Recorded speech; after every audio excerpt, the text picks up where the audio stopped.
Sajd jinsab miegħi fl-istudio u għaldaqstant tlaqna ħdeħ ħalli nitalmu ftit iktar fuq dan is-suġġett li għalkemm kulħadd jidħol jitbissem u jonfoq il-flus, imma kif nafu huwa wieħed mill-ikbar kontributuri tal-problemi soċjali f'pajjiżna. Kif inti kejn? Tajjeb ħafna, nsellem lek Jean-Claude u nsellem lit-telespettaturi kollha li naf biċċert li jkunu qegħdin segwuna. Pjaċir tiegħi li kolli lilek hawnhekk għaliex kull darba li kont hawnhekk servejt ta' ġid, servejt ta' ħafna ġid minn diversi nies li anka li batuli kemm personali fuq il-Messenger imma anke wkoll fuq l-email tagħna wara tvm.com.mt li nħeġġiġkom. Jekk hemm xi problema partikolari jew tixtiequ tgħinu lil xi ħadd, allura użawh u inkunu nistaw nintervjenu minnu fih bl-ikbar konfidenzjalità.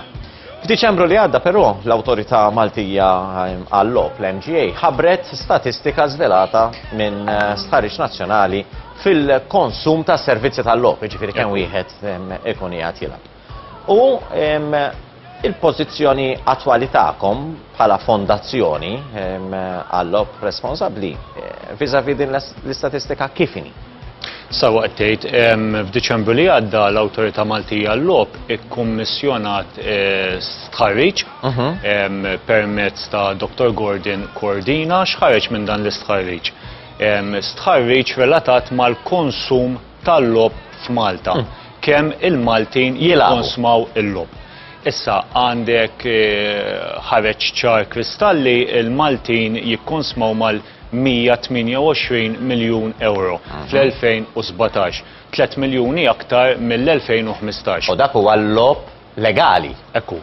Għax imbagħad għandna realtà oħra f'pajjiżna li l-istatistika dika tibbajpassjaha. Ekku, le aħna hawnhekk qegħdin nitkellmu dwar l-logħob legali. Għandna 53% li labu logħob bi flus, dak li bl-Ingliż ngħidulu gambling, u 47% labu logħob mingħajr flus, dak li bl-Ingliż ninsejħulu gaming. Issa meta ngħidu labu mingħajr flus kif imma? Iva, leisure gaming, gaming consoles, eccetera, eccetera.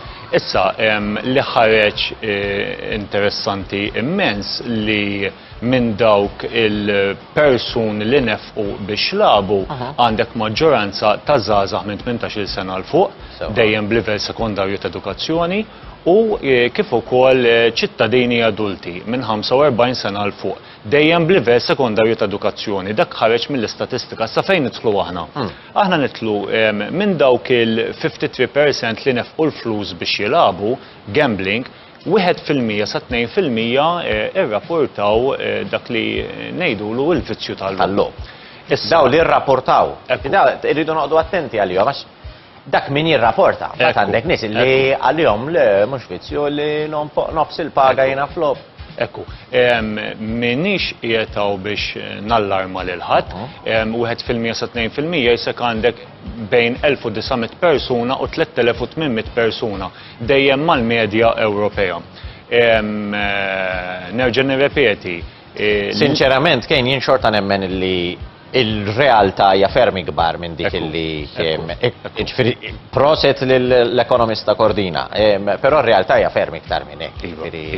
Meta tmiss bidejk in-nies tara li hemm sitwazzjonijiet li huma ħafna iktar allarmanti. Ekku, inti tikkonsidra mhux biss il-logħob legali, tikkonsidra r-realtà tal-logħob illegali. Is-self tal-flus minn fuq l-idejn. Il-problema tal-użura, problema kbira fil-pajjiż. Aħna bħala fondazzjoni kif nitlu f'dan is-suġġett? Aħna nemnu li persuna meta tieħu sehem fl-attività tal-logħob għandha tieħu sehem toħodha bħala attività rikreazzjonali u ta' divertiment.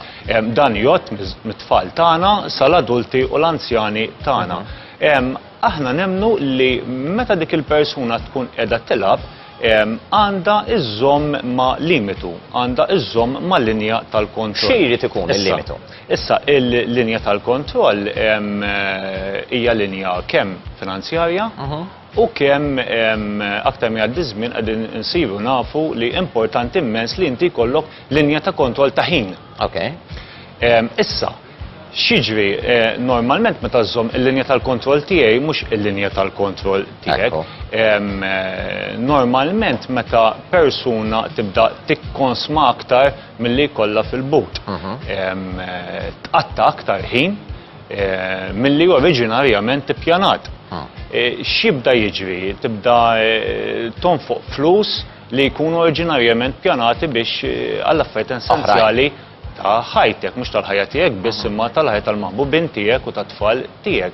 Hemmhekk tibda iddawwar bil-mod il-mod ir-rota li tista' twaslek għal vizzju. Li tista' twaslek għal vizzju kompulsiv li inti tibda tagħti importanza dejjem aktar lill-logħob li sfortunatament aktar ma jgħaddi żmien ikun hemm każijiet fejn persuna taqa' fil-vizzju patoloġiku tal-logħob. Patoloġiku met inti l-unika attività li tibda ittik pjaċir fil-ħajja hija l-logħob. Jiena nħobb niddiskrivija torqod bil-lejl toħlom bil-logħob tqum filgħodu flok tieħu l-ewwel ħaġa l-breakfast tiegħek tqum biex tilab. Qed insaqsilek għaliex nara sfortunatament lil diversi illi t-tfal tagħhom iqattaw ħinijiet kbar jilagħbu l-gaming. M'għandniex qed nitkellmu fuq lob li jidħol slot machine jew lob li tmur ta' biljett għall-lottu, eċetera. Qed nitkellmu fuq il-gaming consoles. U daw iqattaw sigħat twal. Il-limitu biex wieħed ġifieri mhux qed nitkellmu hawnhekk għan-norma, qed nitkellmu għal l-aħjar prekawzjoni biex wieħed it-tfal tiegħu ma jaqbżux u jidħlu f'dan il-vizzju. Għaliex wisq nibża illi jekk mindu tifel inti qed trawmu dan illi kollu qed jilab, jekkux fuq tablet jew ħaġa oħra relevanti.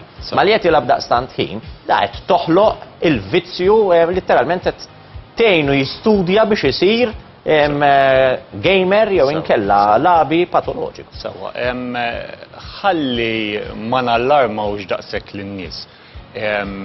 Li t-tfal tagħna iqattaw ammont ta' ħin fuq il-gaming consoles mhux bil-fors iwassal għal vizzju tal-logħob. Jiġifieri hemmhekk minn hawnhekk ma rrid nallarma lill-ebda ġenitur imma sewwa qed tgħid aħna bħala fondazzjoni nemmnu kif diġà qed li għandu jkun hemm kontroll fil-ħin.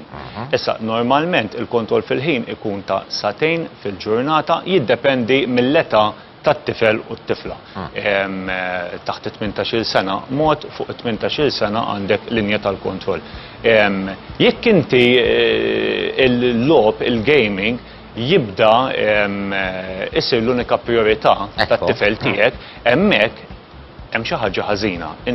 Aħna nħobbu niftħu għajnejn il-ġenituri, speċifikament biex joqogħdu attenti x'tip ta' logħob qed jilagħbu t-tfal, kemm ħin qed iqattaw it-tfal jilagħbu.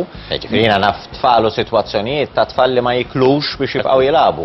Jew għalliema li jgħidulek ikollna tfal fil-klassi illi jorqdu.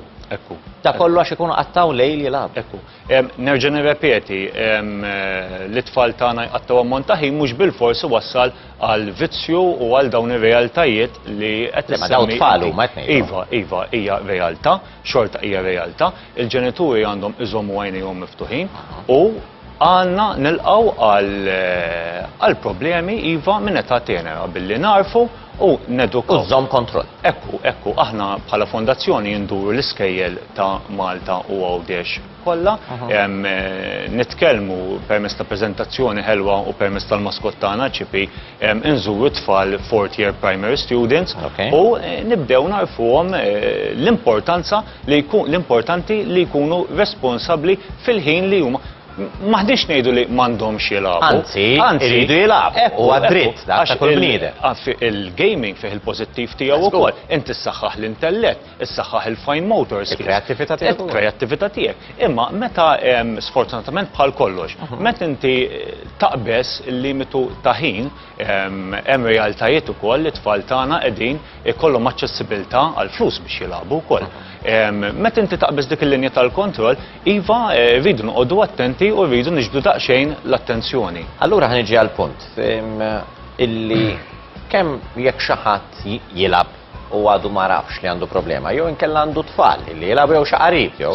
X'inhu ma l-mistoqsijiet li wieħed għandu jsaqsi biex jaraf ukoll jekk ibatix minn logħob kompulsiv. Sewwa, hemm diversi mistoqsijiet intrinsiċi, xiġifieri intrinsiċi li persuna tista' ssaqsi lilha innifisha. Qiegħed nagħti importanza żejda lil-logħob flok lill-familja tiegħi. Qed flok nixxi l-affarijiet essenzjali kif diġà qed tal-familja tiegħi, il-flus qed nużhom għall-logħob. Għall-logħob il-paga fl-aħħar tax-xahar nispiċċa persuna singola u mhux singola f'relazzjoni, nispiċċa nonfoqha kollha fil-logħob. Qed niggiżni l-kuxjenza meta nilgħab. Qed nitlef ammonti kbar ta' flus, qed naqa' għal problemi oħrajn fir-realtà bħalma huma l-użura. Qed nissellef minn fuq l-idejn. Nilab mod illegali. Dawn huma kollha mistoqsijiet li kull wieħed għandu jsaqsi. Jiena nħobb nirrakkonta hekk li persuna tinduna li għandha problema dak huwa l-aktar pass importanti u l-aktar pass diffiċli.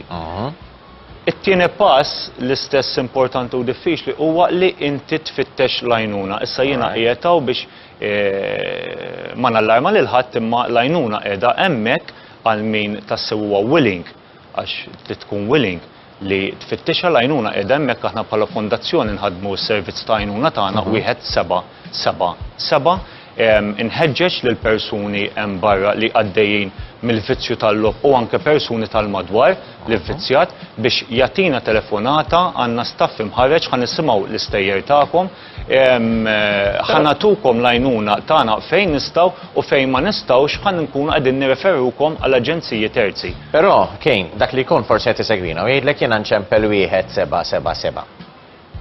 Issa dan bilha ħanċempillhom ħanikxef għawari u x'se nieħu minnha. Sewwa. Kif tista' tgħinu xi ħadd li huwa li forsi persuni hemm barra ma tantx jifhmuni imma li inti titkellem, li inti tikkomunika huwa parti mill-proċess ta' rkupru.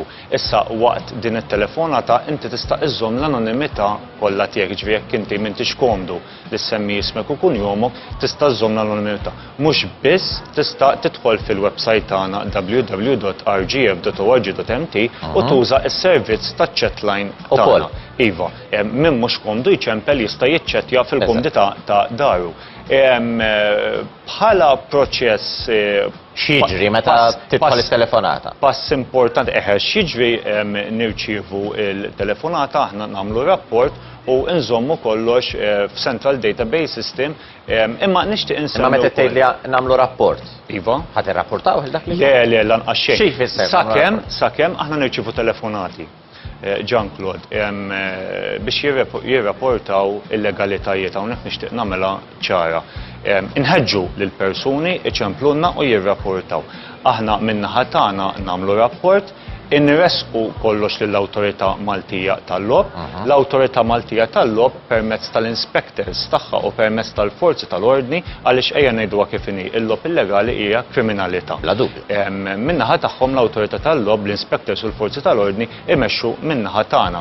Imma nixtieq nagħmel referenza wkoll għal punt ieħor importanti fil-proċess ta' rkupru, dak li jsejħulu self-bearing form, formuli ta' esklużjoni. Persuna tista' ċemplilna fuq il-1777 tagħmel appuntament magħna f'konfidenzjalità assoluta u flimkien mal-istaff imħarreġ tagħna timla formula ta' esklużjoni, tippreżenta d-dokumenti tal-ID card, tista' teskludi lilha nnifisha għal 6 xhur, sena jew perjodu indefinit. Imma teskludi lilha nnifisha minn ħwienet tal-logħob jew każinos liċenzjati mal-Awtorità Maltija tal-Logħob. Issa dawk li ngħidulhom land-based gaming parlors, mibnijin fuq l-art. Mhux online ġifieri. Biex persuna teskludi lilha nnifisha għal perjodu indefinit, importanti immens li magħha ġġib iċ-ċertifikat mediku li fuqu ikollha miktub li qed bagħti mill-kundizzjoni patoloġika tal-vizzju tal-logħob. Inti semmejt għamilt punt tajjeb ħafna, mhux mid-dinja tal-online. Aħna bdejna ħidma għadna fil-bidu tagħna mal-Awtorità Maltija tal-Logħob biex naħdmu fuq Unified Self-Exclusion System. X'inhi di? Minn barra li inti testudi lilek innifsek minn land-based gaming parlors, inti tkun tista' testudi lilek innifsek minn online gaming websites dejjem liċenzjati mal-awtorità Maltija tal-lob. Għadna fil-proċessi inizjali tagħna imma bil-mod il-mod naslu wkoll biex inkomplu nferxu l-għajnuna tagħna l-esklużjoni tagħna. Kejn, nirringrazzjak mill ġdid tal-benefiċċju ta' dawk li ma qabdux l-intervista mill-bidu. Il-numru li wieħed għandek tuża huwa numru bżonjus ħafna, il-numru 1777 jekk għandek sitwazzjoni kemm jekk qiegħed fiha inti jew inkella rabatek użah konfidenzjalità assoluta u minn qalbi ngħid grazzi lil dawn il-ħaddiema li intervjenu għaliex kif il-lob dejjem naraw jiġi riklamat bid-bissima, però fil-verità huwa wieħed mill-aktar sitwazzjonijiet li jista' jbikki fil-ħajja tagħna. Grazzi lek Kejn u ħanimxi għal naħa l-oħra tal-istudju tagħna fejn ħankunu qegħdin nilagħbu flimkien il-logħba tagħna John Ġew allura.